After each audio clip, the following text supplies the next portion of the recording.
Hi guys, I'm back again today with another video, and today we are back with more France. We have 25 places to visit, so we're going to see. I'm really excited. Yeah.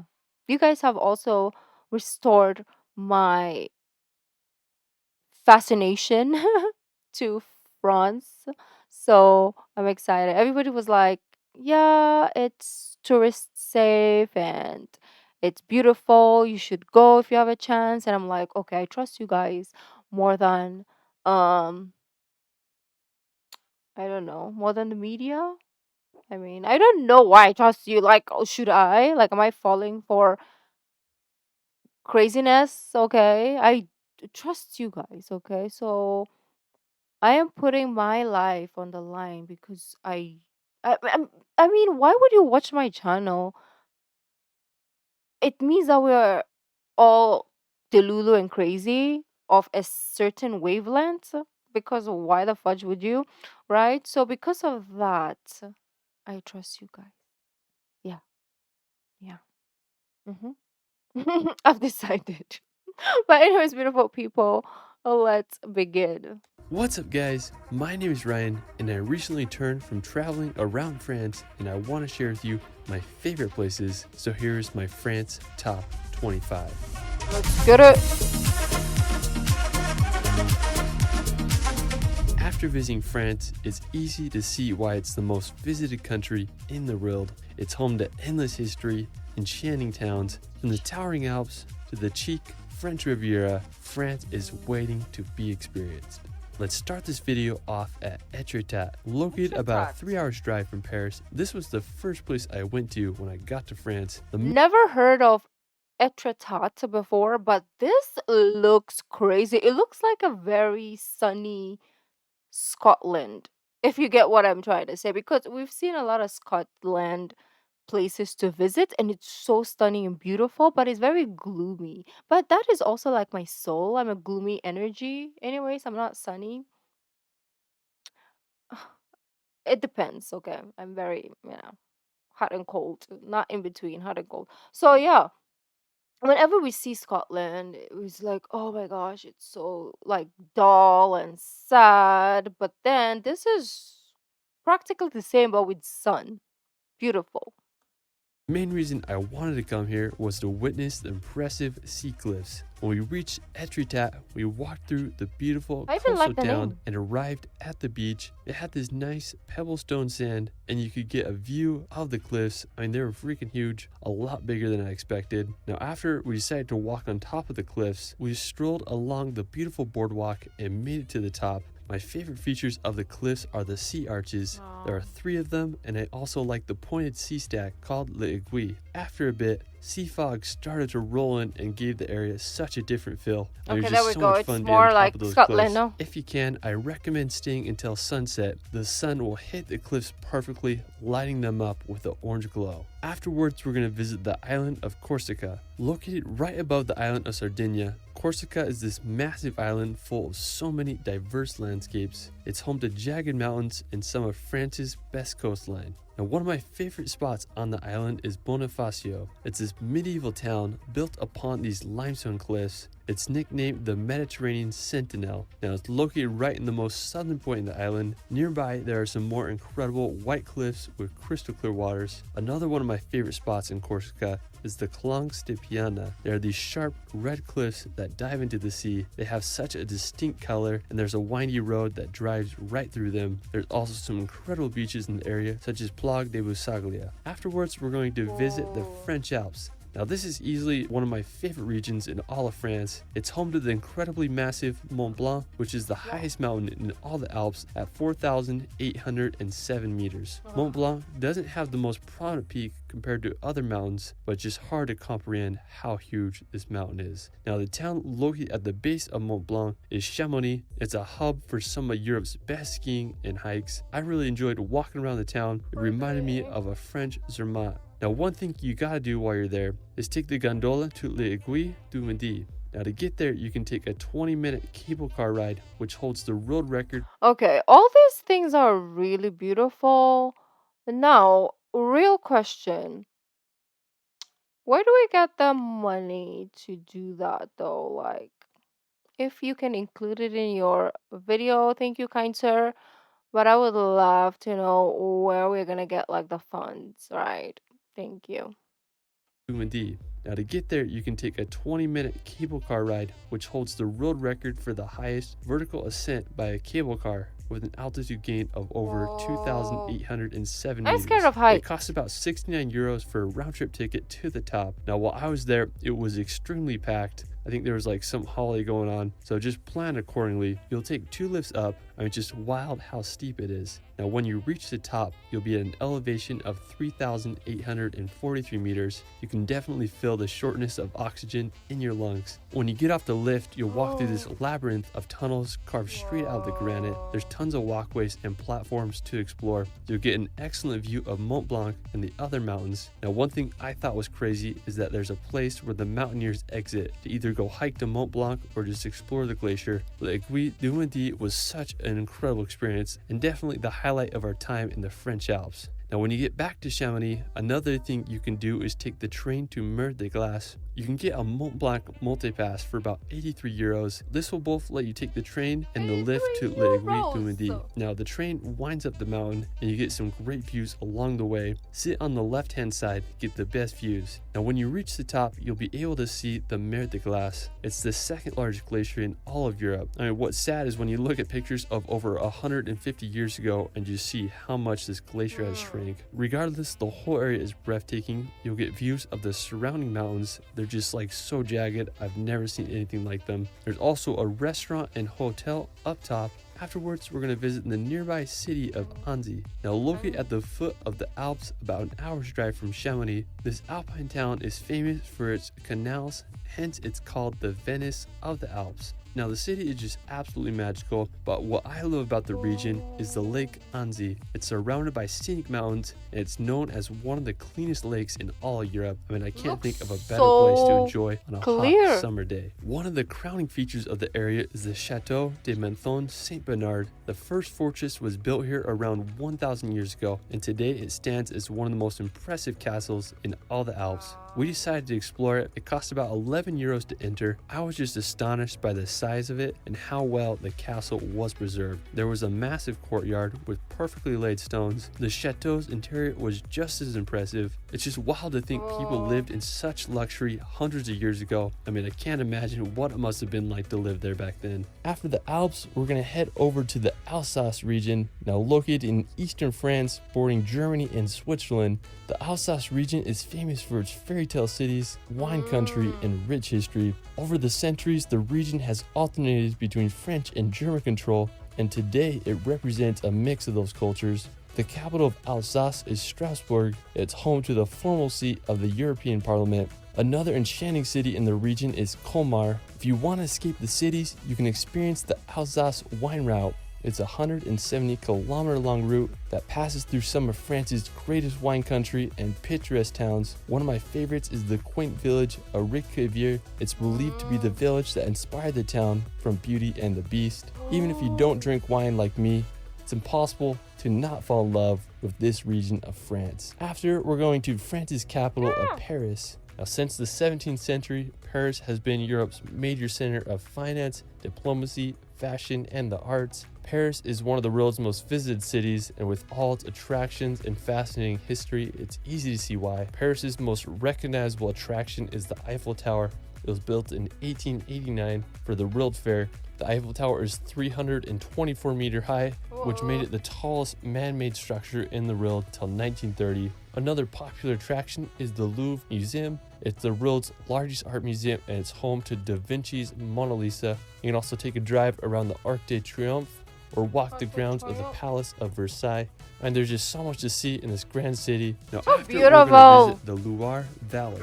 Now, located in central France, about a 2 hours drive from Paris, this has to be the chateau capital of the world. It's home to over 300 French castles. Now, if you're wondering why there are so many chateaus here, it's because of the combination of location, fertile grounds, and the competition amongst kings and royals that brought so many castles here. One of the most famous chateaus is Chambord. It's the largest in the valley, and its estate is as big as Paris. It's rumored that Leonardo da Vinci helped design it. It took over 28 years to build and was finished in 1547.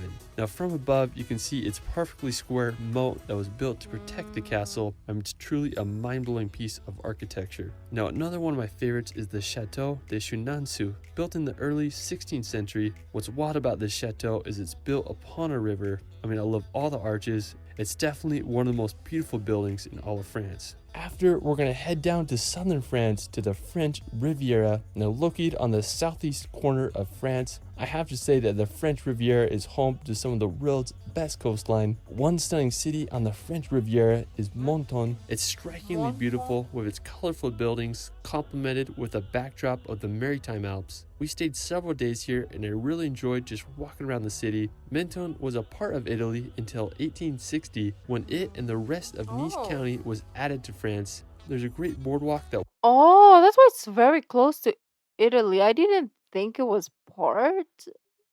I just thought it was just really, really close, right? That's crazy. Like, how did they regain, um, like, how did they gain the French Riviera? walks along the coast, Need and I really history. enjoyed going out to the lighthouse pier to get panoramic views of Menton. Now afterwards we're going to visit the medieval town of Ez. Now Yes. located on a hilltop tower looking over the French Riviera, I have to say this was easily the coolest medieval place I visited in my time in southern France. It was only a short 30-minute drive from Menton. Now Ez was founded during the Middle Ages around the 14th century, and today it is known worldwide for its medieval vibe and views of the French Riviera. When we were there, we parked in a parking lot at the base of Ez and then walked up the winding stairs and cobblestone paths through the village. I mean, you really feel like you're walking back in time. Everything is so old, yet it's perfectly preserved, and the village is just full of like these tunnel walkways and trees that were just built around. Truly is such a cool place. Now, one of the main features of the village is the exotic garden. It's this beautiful place that sits on top of the village. It not only has beautiful plants and cactuses, but it offers one of the best views of the French Riviera. It's definitely worth the hike and €6 entry fee. Now afterwards, we're going to head over to Nice. Now as the capital of the Maritime Alps department of France, Nice is the second largest city on the French Riviera after Marseille. Now if you're flying to the French Riviera, this is probably the best airport to come to. I didn't really spend any much time here. I didn't really feel like walking around the city, but I do regret not checking it out. So if you're in the French Riviera, you definitely can give Nice a visit. Now another prominent nearby resort town is Cannes. Now it's located about 40 minutes drive from Nice. Like many places along the French Riviera, Cannes is associated with the rich and famous and hosts the annual Cannes Film Festival. Now just outside of Cannes is some of the most beautiful coastline on the French Riviera. It's called the Esterel, and it's these red rock cliffs that dive into the sea. Now I was talking to a local on the beach and he told me that this was his favorite place on the Riviera, so I had to go check it out. The coastline is part of the Esterel Massif, and it stretches from Cannes to San Rafael. Now it's full of hidden coves, red rock islands, and secluded beaches. I love just driving along the coastline and parking in its many lookout points and just exploring the coast. I highly recommend visiting here. Now one really cool place I visited in the area is Cap du Jamon. Now the reason I wanted to go here is because there's this little island with a medieval looking watchtower on it. It was constructed in the 20th century and it's believed to be the inspiration behind the Black Island in the Adventures of Tintin. It just looks so scenic, coupled with the red coastline. I mean, there's a really nice beach there and the water is perfect for freediving. Such an enjoyable place. Now afterwards, we're going to visit the town of Saint-Tropez. Now this is one of my favorite towns I visited on the French Riviera. Saint-Tropez is located about an hour-and-a-half drive from Nice. Now Saint-Tropez grew as a fishing village and military stronghold until the 20th century, and it was the first town to be liberated on the French Riviera during World War II. In the 1960s, Saint-Tropez started gaining popularity amongst jet setters, and today it's renowned for its beaches, nightlife, and yachts. Now the main part of Saint-Tropez is pretty small, but I love just walking around its streets and alleyways. There was this path that walks along the coast and it was just really nice to explore. All in all, Saint-Tropez is a really beautiful town and I understand why it's so popular. Now afterwards we're going to visit Cassis. Now I think this was my favorite place we visited in southern France. We stayed several days here. I'm just so glad we did. It's a seaside town with that classic French chic charm. Now Cassis is overlooked by Cap Canaille, which is home to the highest sea cliffs in all of France with a height of 394 meters. Now there's a great beach in Cassis, overlooked by a castle. I mean, I just love walking around the harbor, looking at all the boats. You can also walk to the lighthouse at the end of the harbor to just relax and enjoy the sounds of the sea. Now, one of the main reasons I wanted to go to Cassis and just southern France in general was to visit the Calanques. Now, they are these incredible sea coves surrounded by daunting cliffs and crystal clear waters. The one I really wanted to go to is Calanque d'Anvou. Hope I said that right. Now, there's several ways to get here. You can either take a boat, kayak, or hike in. Now, on our first day there, we rented a little boat from the harbor in Cassis and headed out to the Calanques. Now, the views on the way were just absolutely incredible. Now, one downside about the boat is we couldn't land on the beach. You can only drive like halfway through and then it's roped off. But if you do rent a kayak or a paddleboard, you can take it to the beach, which I definitely recommend if you can handle the long paddle. Now, we went in as far as we could in the Calanque and then turned around after we just kept exploring the coastline, heading west as we relaxed in this other Calanque with some just really unique cliffs and rock formations. It was such a phenomenal area. Now, the next day I really wanted to go to the beach in the Calanque d'Anvou, so we Like when decided. I see all these like beautiful places in Europe, I'm like, why do people still, Europeans still come to Southeast Asia?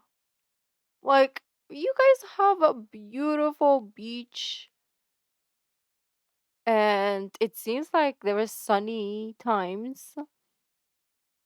So why oh, is it because it's like cheaper? Is that the only reason why? Because it's cheaper, obviously, like maybe 10 times cheaper than I mean $83 when he was talking about like taking a transportation. I was like $83? That is like your whole week in the Philippines probably, right? $83? I mean euros, it's even higher. I was like, "What? For transportation, $83?" I was like baffled. But maybe that's the reason why people still come here is because it's cheaper. Even if you guys have like beautiful like stuff, maybe it's like way cheaper. Or maybe you just want to immerse yourself in other culture, which is great. But let me know, okay? Let me know why. Because if I lived there, I would be like, yeah, maybe going to Spain every week. Um Okay, I don't think I can afford it, but you know, probably going to this parts of the world, especially if it's summer or even if it's not summer. Yeah, rather than fly like how many hours to another continent. But you guys let me know why. Decided to do a hike. Now, the hike was about 7 kilometers long and it had this one steep descent to get down to the beach. Nothing you can't handle. Now, once we reached the beach, I mean, it was really an amazing sight. The steep white cliffs, coupled with the greens of the pines and blues of the water, were just amazing. Now, the beach was a decent size with a lot of smooth pebbles. We went for a swim and the water was just so freaking clear. I wanted to find a cliff jump spot, so after swimming down the cove, I found this rock about 7 meters high and did a few jumps off of it. I mean, there's truly no better feeling than cliff jumping into the Mediterranean. Definitely was one of my favorite places we went, and a perfect. I think there's a better feeling than cliff diving. Staying alive is better feeling. Like RM once said, I'll prove to you it's better to live than to die. So there we go. Not saying that cliff diving will do that, but there's so many instances. So and I'm also afraid of heights, so you're not finding me diving off a cliff anytime soon. Probably done it 4 or 5 times in my life.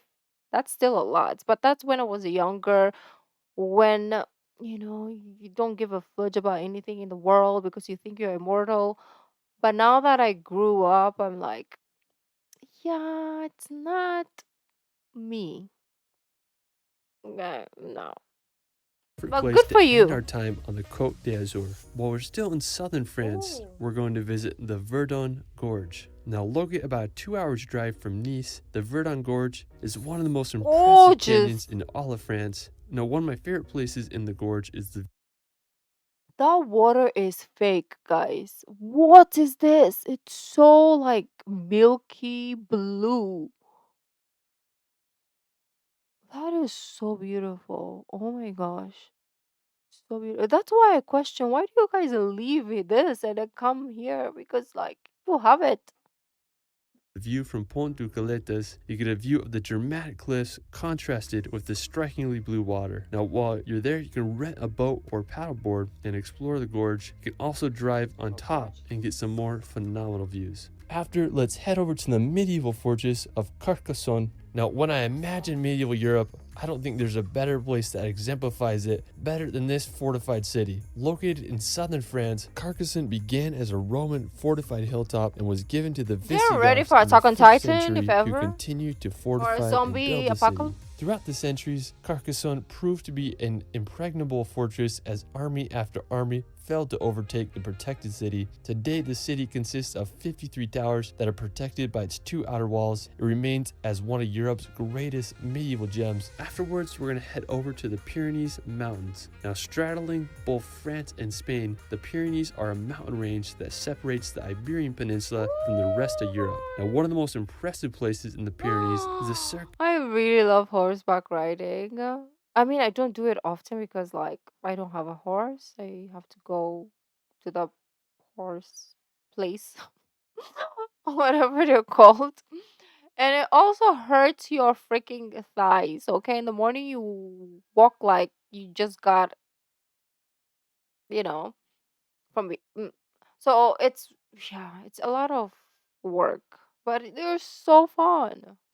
Iberian Peninsula from the rest of Europe. Now, one of the most impressive places in the Pyrenees is the Cirque du Gaverny. It's this dramatic glacial bowl with waterfalls descending its cliffs. Another cool place is Lac des Ayeux. It's a nice 2-hour hike to the lake and has incredible views of the mountains.